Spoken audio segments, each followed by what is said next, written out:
बच्चों को ज्ञान देने का नहीं, उनसे सहमति जताने का दौर है।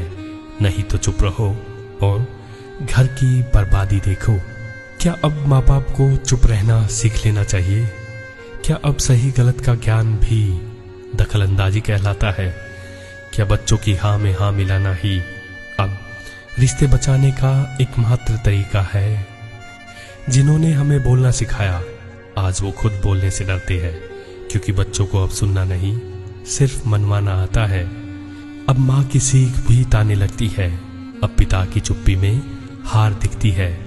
जो कभी घर की नींव थे, अब कोनों में बैठे खुद को गैर समझते हैं।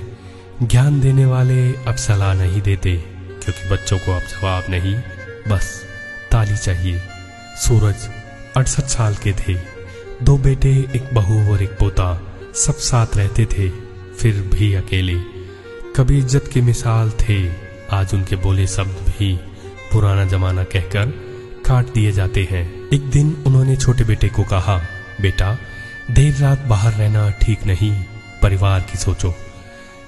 बेटा भड़क गया, पापा ये 2025 है और आप 90 के दशक में अटके हो।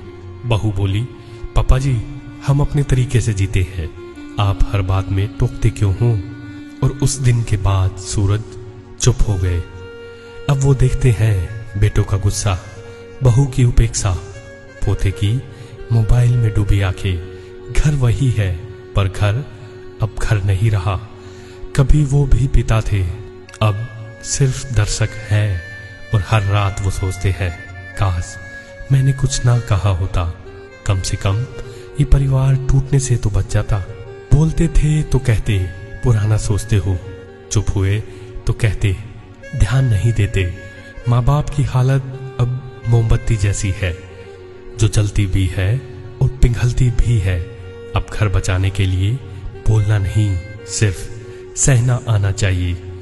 हमने माँ बाप को सलाह देते देखा है, लेकिन अब वो खुद सलाह लेने के लायक नहीं माने जाते।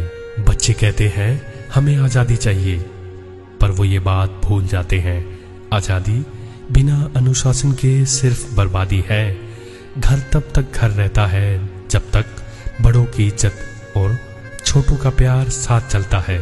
अगर हम अपने माँ बाप की जुबान बंद कर देंगे तो एक दिन वक्त हमारी आवाज़ भी छीन लेगा।